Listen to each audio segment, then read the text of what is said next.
Okay guys, this is St. Augustine grass. This is about 2 weeks the last time that I striped it, and you can see the striping left over. Here's the fresh cut from striping it.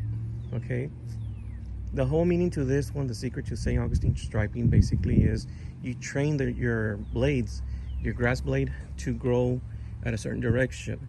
It does take a long time for it to wash away. You can restripe it another angle if you want to. I had gotten some great success straight curves, round, but checkered, I'm not sure. I haven't really tried it too well. You know, like other stripers, even diamond shapes. Haven't had no luck trying it yet, but I'll let you know in the future. So here's my secret, guys. That is the bad boy right there. That is to me, it's the basic striping. It doesn't give you great success all the way until you configure it to this sucker. And it's right there, that silver bar. That is a roller. Those basic rollers that have come from a warehouse when they come in any shipping to the warehouse, and they pull out the table, those big old rolls to roll down the boxes and all the shipments. That's what it is per rail. Okay, if you see it, I'm gonna roll it back and forward, and I drill a hole to put some screws on it, a bracket to adjust it. Okay, that's really it. I put it technically right underneath center of the wheel. Okay, right there's not behind the wheel or in front, just right on the center where the wheel touches the ground. For that reason, when you lean back like this, you lift the front tire, it doesn't hit the ground.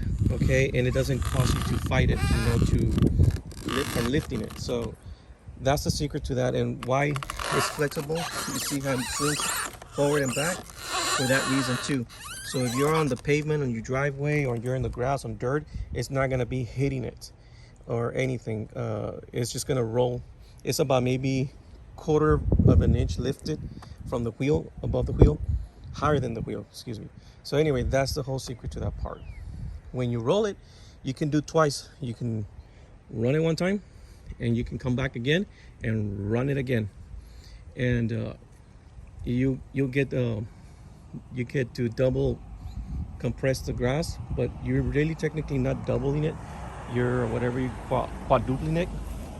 That's the way you say it. You're compressing it 4 times, you know, and that's how you get the secret. Right now the sun is almost a little bit behind me, right above me, excuse me. So you still get some great effect. And this is the old, you know, path that I had done 2 weeks ago. It's about 10 inches tall, and look, you see, just true hardcore St. Augustine grass. That's all it is, and that's how you get that effect. I'm gonna try a little bit taller next time. Hopefully maybe that'll work even nicer, a lot sharper, you know, or better contrast on the grass, because I believe I'm starting to learn that if you leave the grass a little bit, like maybe 6 inches tall, you get better striping, or 7 inches, you will give some better striping effect on St. Augustine. Okay, because if you notice, when it's like 7 or 8 inches, it starts flexing because all the weight is building up on it. So I tried it once, and it actually did look sharper. It looked a lot contrast, like tall fescue effect from an aerial view. So I hope that worked. If anything, let me know. You can put some comments of your experience. Let's see if we can make it better. All right, take care.